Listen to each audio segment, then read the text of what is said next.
വലിയ ദുരന്തത്തിൽ നിന്ന് കിട്ടിയ ചെറിയ ആശ്വാസ വാർത്തയാണിനി. ആഫ്രിക്കൻ രാജ്യമായ നൈജീരിയയിൽ കുറച്ചു ദിവസങ്ങൾക്ക് മുൻപ് ഒരു വലിയ ആക്രമണം നടന്നിരുന്നു. ഒരു കാത്തലിക് ബോർഡിംഗ് സ്കൂളിൽ നിന്ന് അധ്യാപകരും കുട്ടികളും ഉൾപ്പെടെ 315 പേരെ തോക്കുധാരികൾ തട്ടിക്കൊണ്ടുപോയ സംഭവം ഓർമ്മയുണ്ടാകുമല്ലോ.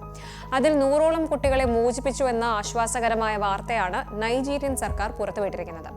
എന്നാൽ ഇതിന്റെ പിന്നാമ്പുറങ്ങൾ പരിശോധിക്കുമ്പോൾ ആശ്വാസത്തിനൊപ്പം തന്നെ ആശങ്കകളും നിലനിൽക്കുന്നുണ്ട്. ഈ കുട്ടികളെ ഇപ്പോൾ അബൂജ എന്ന സ്ഥലത്തേക്ക് കൊണ്ടുവന്ന് അവരുടെ മാതാപിതാക്കൾക്ക് കൈമാറാൻ പോവുകയാണ്. പക്ഷെ പ്രശ്നങ്ങൾ ഇനിയും അവസാനിച്ചിട്ടില്ല.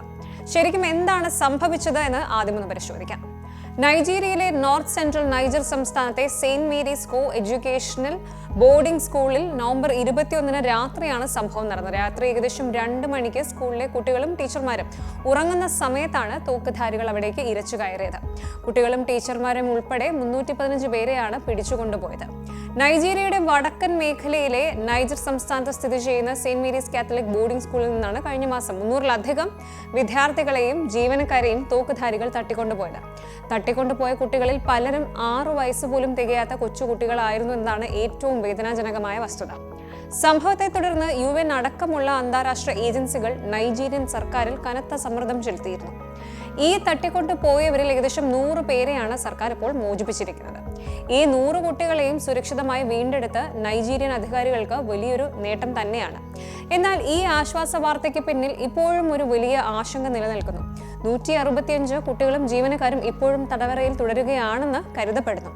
അവരുടെ അവസ്ഥ എന്താണെന്ന് ആർക്കും അറിയില്ല. ഈ കുട്ടികളെ എങ്ങനെ രക്ഷിക്കുമെന്ന കാര്യത്തിൽ സർക്കാർ ഇപ്പോഴും വലിയൊരു ആശങ്കയിലാണ്.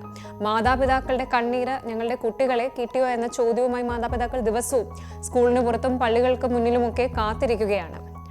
ഈ കുട്ടികളെ മോചിപ്പിച്ചു എന്ന് സർക്കാർ പറഞ്ഞിട്ടും പള്ളി അധികൃതർക്ക് ഇതുവരെ ഒഫീഷ്യലായിട്ട് വിവരം കിട്ടിയിട്ടില്ല എന്നതാണ് മറ്റൊരു വിചിത്രമായ കാര്യം.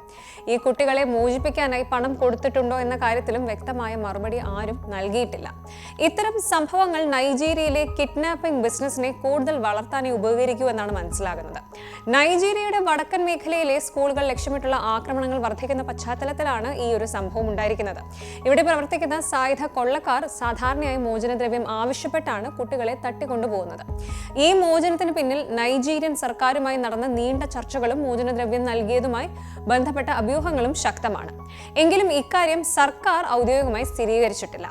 നൈജീരിയയെ സംബന്ധിച്ചിടത്തോളം ഇതുപോലുള്ള കിഡ്നാപ്പിംഗ് എപ്പിസോഡുകൾ ഇപ്പോൾ പുതിയ സംഭവമല്ല എന്നൊരു വസ്തുത വരുന്നുണ്ട്. 2014 ചിബോക്ക് എന്ന സ്ഥലത്ത് വെച്ച് 200-ലധികം സ്കൂൾ കുട്ടികളെ തട്ടിക്കൊണ്ടുപോയ സംഭവം ലോകം മുഴുവൻ അറിഞ്ഞതാണ്.